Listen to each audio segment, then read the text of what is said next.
Before the blade ever touched the neck of the woman France had come to despise, her fate had already been sealed. Ending her life wasn't enough. Her identity had to be wiped away, turned into a public spectacle of humiliation. Marie Antoinette, the once radiant Archduchess of Austria, who had lit up the halls of Versailles with her laughter, was now being forced to walk the path backward from the splendor of a golden throne to the rough wooden cart reserved for the condemned. If you're drawn to real history where innocence is destroyed in silence, subscribe. This isn't a myth. It's the slow breaking of a young woman the world chose to hate. Before the screams, before the blade, Marie Antoinette was just a girl, frightened, isolated, and already condemned. Comment where you're watching from and stay with me. Because her execution wasn't the tragedy. What came before it was far worse. In the early hours of August 2, 1793, while Paris still hid beneath a heavy silence, she was ripped from the arms of her family. Torn from her children, denied even a moment of comfort, she was carried off to the Conciergerie, a damp, shadowy prison that Parisians grimly nicknamed the waiting room of the guillotine. There was no queen anymore, only prisoner number 280. Her new court consisted of rats, sweating stone walls, and 2 guards who stared at her without blinking. Every movement was recorded, every small attempt at dignity blocked. The hours melted into one another under the constant dripping from the ceiling, mixed with the muffled whispers of other prisoners awaiting their turn outside. And while the revolution howled beyond those walls, while people who once bowed before her silks now demanded her execution, another story was unfolding inside that cell. The story of the woman behind the symbol. A woman forced to face not only death but a deliberate attempt to crush her spirit before she reached the scaffold. This is the story of what they did to Marie Antoinette before the guillotine claimed her. A story in which humiliation clashed with dignity and where in the most unlikely place she discovered her final crown in the quiet endurance of suffering. Time no longer followed clocks. It was measured by the thud of guard boots and the distant murmur of the Seine brushing against stone. Marie Antoinette lived in a cramped, soaked cell where moisture clung to everything, the walls, the blankets, even her own skin. A pile of straw served as her bed. A single candle became her only companion. A wooden screen half divided the room, and behind it she was expected to dress and undress, but even this faint shred of privacy was forbidden. 2 soldiers stood watch day and night, denying her the right to be unseen. She slept under their eyes. She ate under their eyes. The surveillance wasn't merely control. It was a reminder that she was no longer queen, no longer mother, barely even considered human, just a body under guard. News from the outside faded into distorted murmurs. Echoes from a world that had moved on without her. Yet one memory remained painfully alive. One wound that refused to close. The memory of her son, Louis Charles. Only a month earlier, in the Temple prison, revolutionaries had stormed his room past midnight, searching for the little prince. Marie Antoinette had thrown herself over him, pleading desperately, "He's only a child." Her cries meant nothing. The guards tore her away as the terrified 8-year-old was dragged from her arms. His screams stayed trapped inside her mind, replaying endlessly in the darkness. She would never see him again. Something inside her cracked that night, not the queen, but the mother. Among the handful of objects she hid from the guards, she kept a tiny portrait of her son and a lock of his hair tucked inside her corset. It was her relic, the last ember of warmth in a world frozen by fury. Her only source of human kindness was Rosalie Lealier, a young servant assigned to care for her. Rosalie later confessed that the queen only broke down when she spoke of her children. Then the facade of royalty fell away, revealing a devastated mother whispering her children's names like a prayer.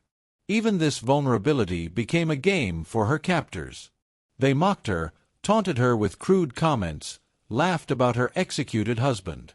Every insult was meant to wound her. Every silence was her attempt to resist.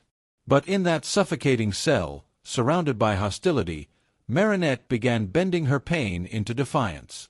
She learned to move slowly, speak softly, show no fear.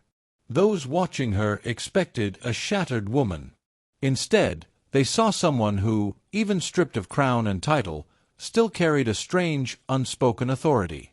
Sometimes, when the others slept, she stared at her candle's trembling flame. In its faint glow, she replayed her entire life, the grand balls, the embroidered gowns, her children laughing in the palace gardens, and the rising tide of resentment that had been swelling just outside Versailles. When had everything begun to unravel?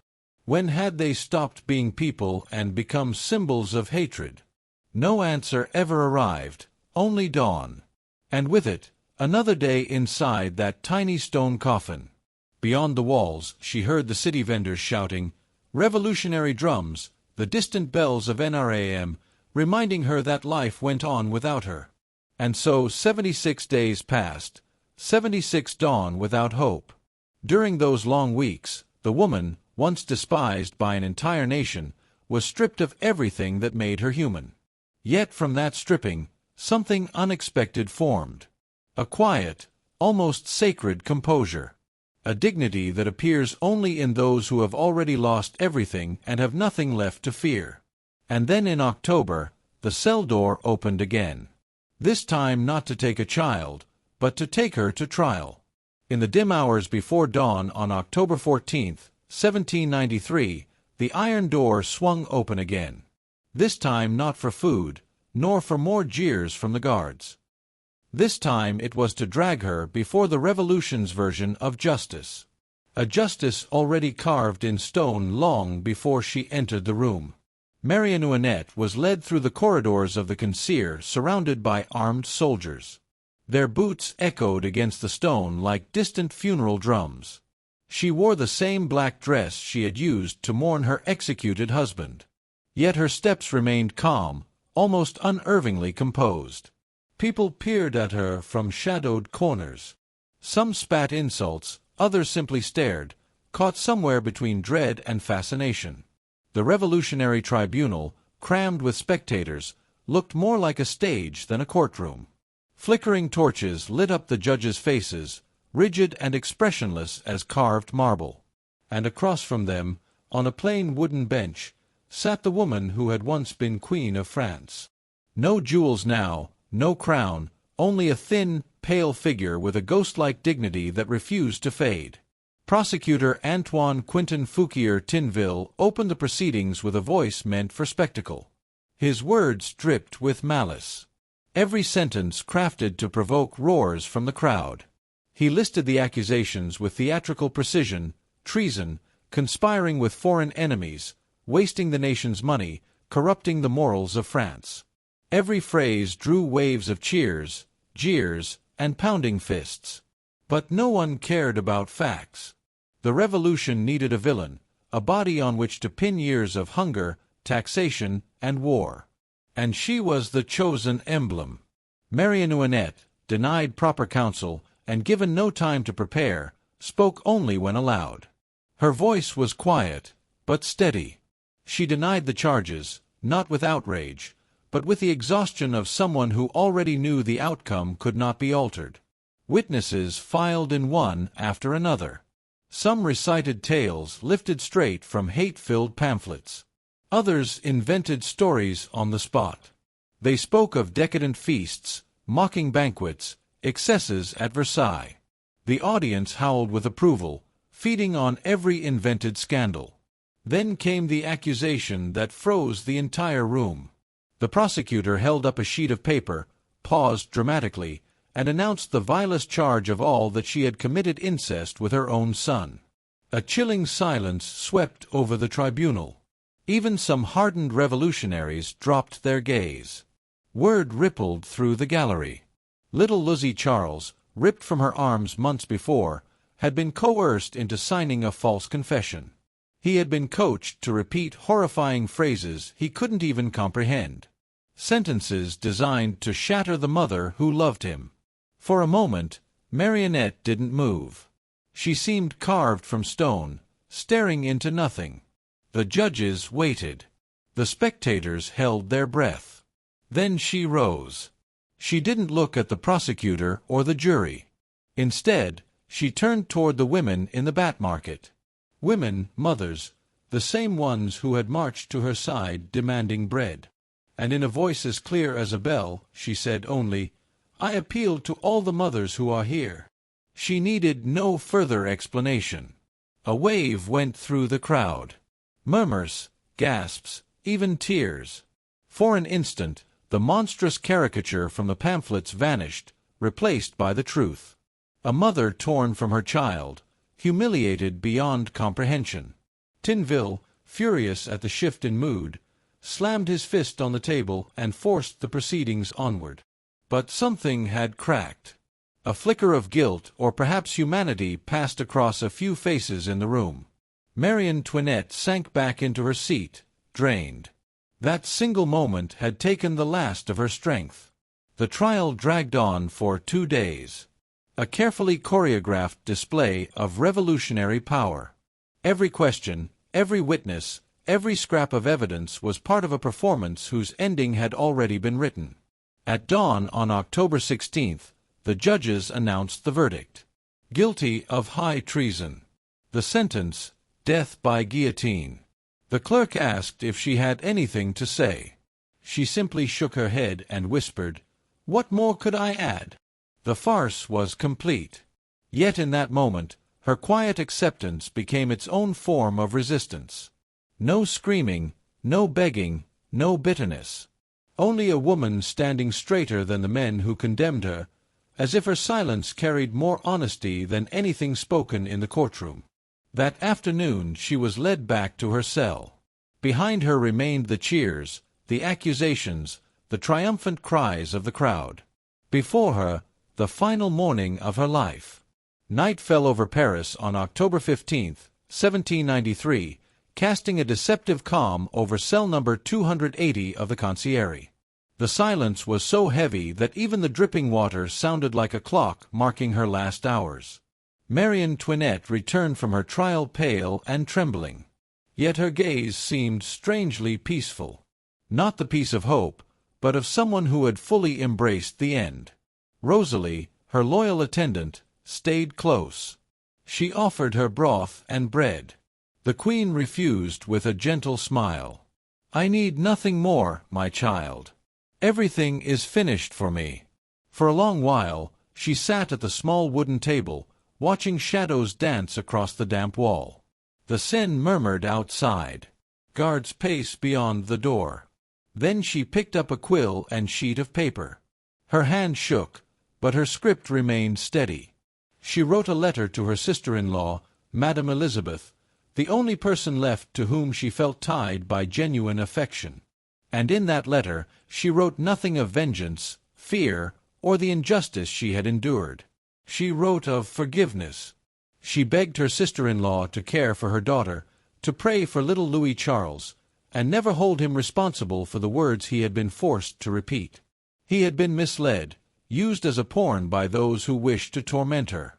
Her tone softened. "Tell him I do not blame him. Tell him I pray for him. Tell him that even in heaven I will still be his mother." With every sentence, it was as if her spirit slowly pulled away from her tired body. The letter became her moral testament, her final whisper to the world. But her message never reached its intended hands. Revolutionaries seized it and buried it in their archives of hatred, where it remained hidden for more than 2 decades before being uncovered. When she placed the quill down, she stared at the candle, barely clinging to life. Melted wax trailed across the table like falling tears. Rosalie noticed it too and broke down. "Do not cry," the queen told her softly. "We must die as we have lived decently." Our midnight footsteps returned. The last order had arrived. The guards delivered it with a tone so cold and ordinary it could have been a breakfast announcement. Marie Antoinette only nodded. No plea for mercy, no tremor of fear. Before they shut the door, she asked for one moment alone. Kneeling, she prayed, not for herself, but for her children. At that moment, she was no symbol, no monarch. She was simply a mother preparing to let go. By the time she rose, Dawn was slipping through the crack in the wall. Paris was waking up, indifferent to her sorrow. In the streets, people spoke about bread, politics, and the coming execution, unaware that the woman, who had once been the center of Europe's grandest court, was quietly fixing her hair, wiping her cheeks, and preparing with eerie calm for death. Before drifting into a brief sleep, Rosie heard her murmur, "May God give me the strength to die with courage." Then the candle went out. Its final glow hovered in the darkness like a fading promise. When the cell was swallowed by night, Marie Antoinette did not dream. She simply waited. At sunrise, the clanging of bolts marked the end of waiting. The day had come, the day France's most hated woman would show one last time the strength of her soul. On the morning of October 16th, 1793, Paris awoke under a heavy icy fog, as though even the sky hesitated to witness what the next hours would bring. In cell 280, the former queen stirred before the guards arrived. She had slept only a few minutes, resting her head on the same table where the unread letter still lay. Rosalie appeared with swollen eyes and a cup of water. "Would you like breakfast, Your Majesty?" Marie Antoinette gently shook her head. "No. Once I am gone, I need nothing more. My soul has fed enough on sorrow." At precisely 6 o'clock in the morning, the locks shifted. The door opened. The jailer announced bluntly, "It is time." 3 men entered behind him. A clerk, a National Guard officer, and the executioner, Charles Henry Sanson, accompanied by his assistants. Everything had been arranged down to the smallest gesture, a ritual of stripping away her last fragments of dignity. A guard informed her she must change clothes. The order was simple. Remove the black mourning dress she had worn since her husband's death. That dress was more than fabric. It was her memory, her symbol, the last strand connecting her to the life that had been stolen. She quietly asked for privacy. "Sir, please allow me at least that." The guard laughed. "There are no queens here." She was forced to change behind a poorly placed screen while they watched. They handed her a plain rough white linen gown, the color worn by penitents on the brink of death. The contrast was merciless. The woman who once wore silk and jewels now looked almost spectral in a garment not her own. When she finished, Sanson stepped forward, his voice flat and detached. "Your hair must be cut, madam." She didn't protest. She simply bowed her head.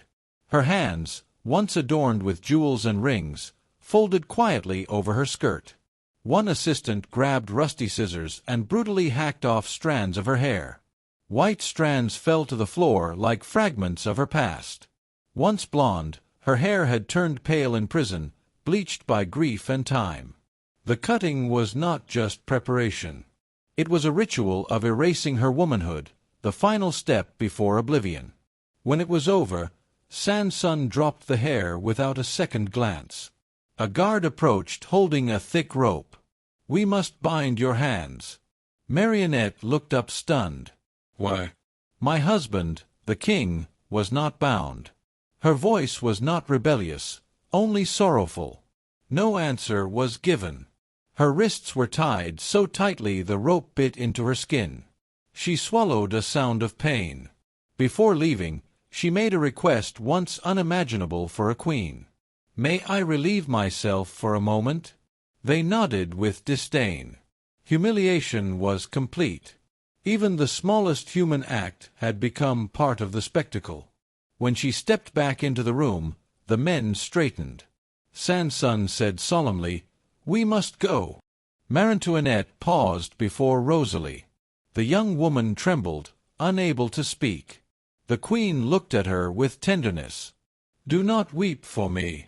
I have suffered too much to fear death. God bless you." Then she walked toward the corridor. The passageway of the concierge echoed with whispers, footsteps, and dread. As she approached, the guards removed their hats. No one dared meet her eyes. It wasn't fear. It was an involuntary respect. Something in her presence demanded quiet. When she reached the main gate, she saw the cart waiting for her, An open, rough wooden wagon, the same kind used for criminals and thieves. There were no exceptions for her. Her husband had been taken to his death in a closed carriage. She was offered up for display. The morning air bit sharply at the skin. The bells of NRAAM blended with the rising shouts of people already filling the streets. She climbed into the cart without help, her wrists still bound. For a brief moment, she lifted her face toward the gray sky, inhaled deeply, and whispered words only Rosalie could hear. "Now my peace begins." The courthouse doors groaned open. The cart began to roll through the crowd. Jazz, insults, and laughter chased after her, but she stood motionless, upright, as though she no longer belonged to the living world. Her final journey to the plaster revolution had begun. The wooden cart creaked through the Paris streets, dragged by 2 exhausted horses. Mud stained its sides along with traces left by previous prisoners. Inside it, Marie Antoinette stood tall, the wind tugging at her plain white gown and freshly cut hair. She looked like the last performer in a tragedy whose ending everyone already knew. The slow ride from the conciergerie to the square lasted just over an hour. For the thousands crowding the roadsides, it became a procession. They wanted to witness her fall, wanted to see her broken. Some hurled insults. Others tossed stale bread. "There goes the widow cape," they shouted. "The Austrian, the thief of France." Yet what disturbed most bystanders wasn't her presence. It was her silence. She did not react. She did not bow her head. She did not cry. Her expression remained composed, her posture unbent, her gaze fixed far ahead. The cold wind blew through her cropped hair, but she stood unshaken. Artists and chroniclers later wrote that her profile that day did not reflect arrogance, but a solemn, unsettling calm, a woman who had already made peace with her ending. From a balcony, a young man with sharp features observed intently. Jacques David, the painter of the Revolution, opened his sketchbook. He traced her outline, the long neck, the firm jaw, the hollow yet serene eyes. He was trying to capture not just her figure but the precise moment when history and myth intertwined. That sketch would become one of the most iconic depictions of her downfall. The cart continued along Rue Saint-Honor guarded by lines of soldiers. Windows opened and slammed shut as it passed. Some watched her with open hatred, others with a restrained, guilty respect.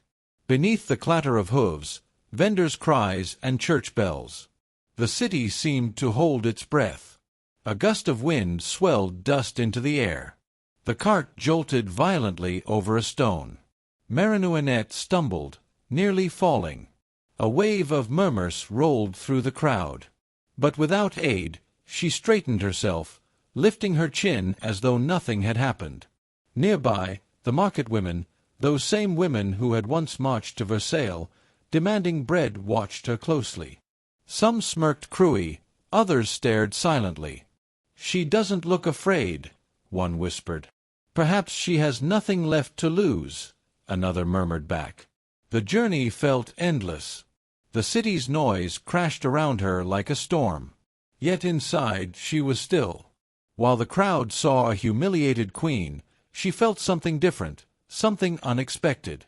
For the first time in years, she felt free.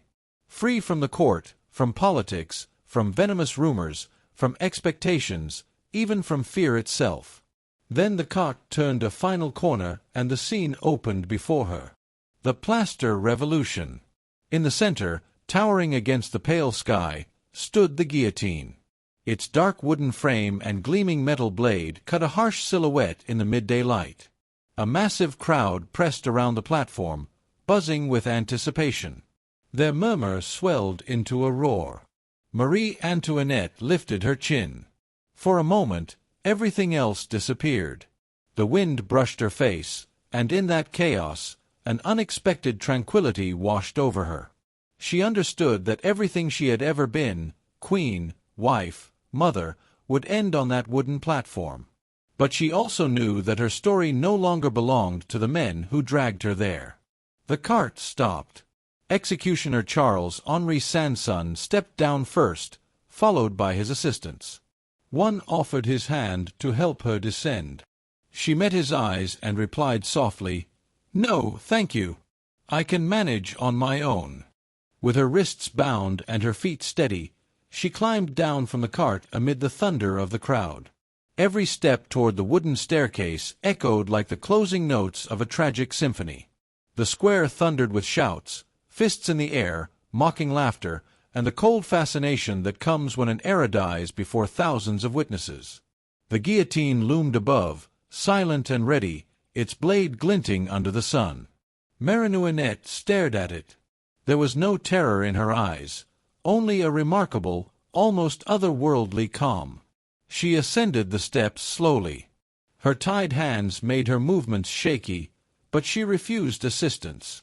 Executioner Sanson stepped forward to guide her, and in that instant, fate played its last cruel trick. As she turned, her foot brushed against his. For a heartbeat, everything froze. The executioner stared at her, startled, just before she spoke her final words. Clear, soft, almost gentle. "Forgive me, sir. I did not do it on purpose." No scream, no curses, no desperate pleading.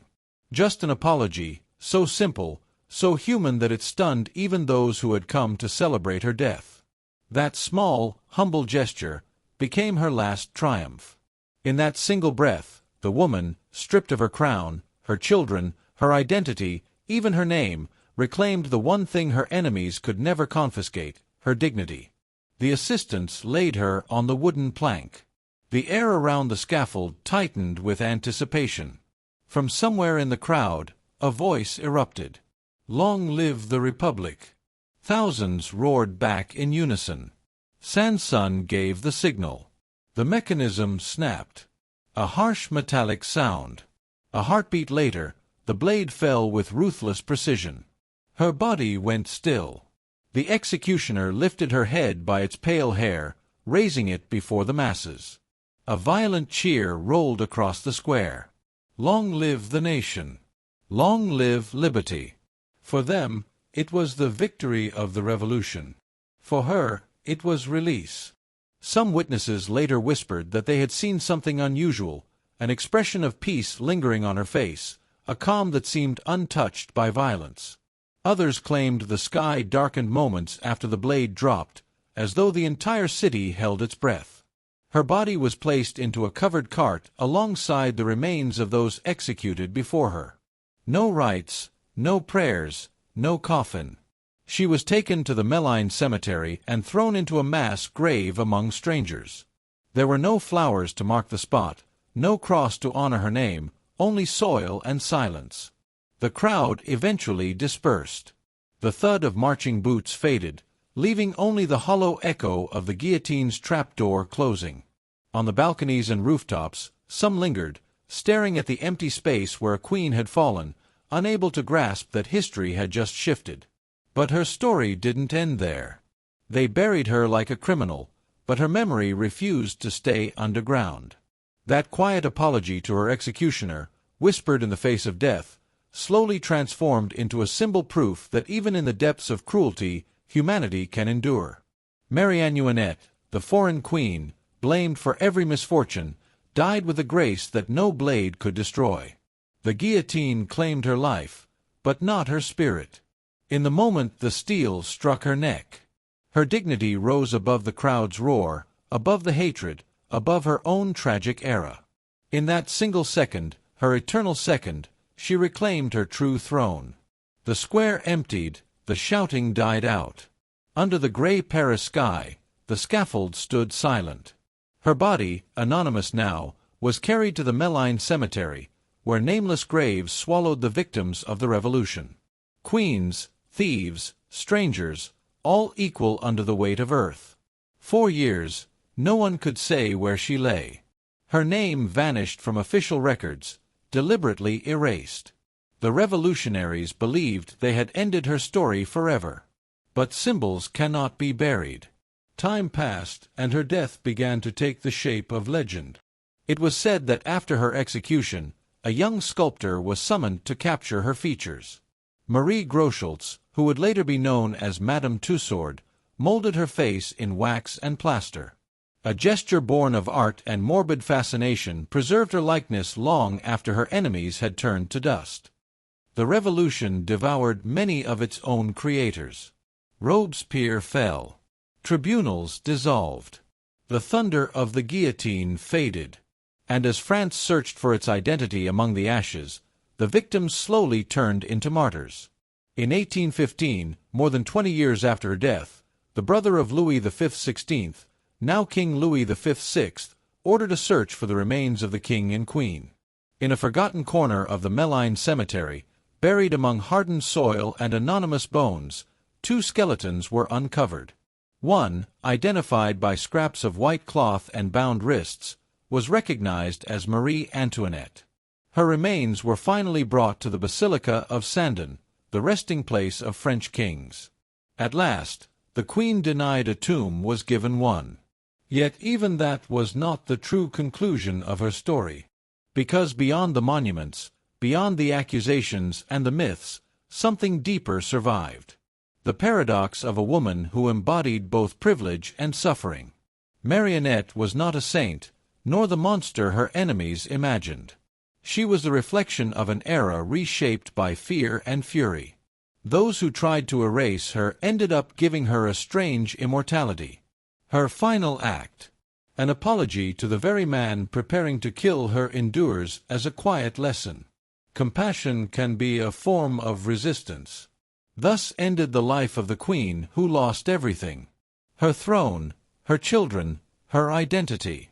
And yet in the final heartbeat, when steel met flesh, she gained the one thing no power on earth can steal: dignity. Centuries will pass. Empires will collapse. Names will be forgotten. But in every tale of power and downfall, in every echo of injustice, there will remain a whisper. There was once a woman who met the hatred of the world with grace. If this story moved you, support the channel by subscribing and liking the video. Marie Antoinette has been judged for centuries, but rarely understood. Share your thoughts about her in the comments. History remembers her as a name. What do you remember her as?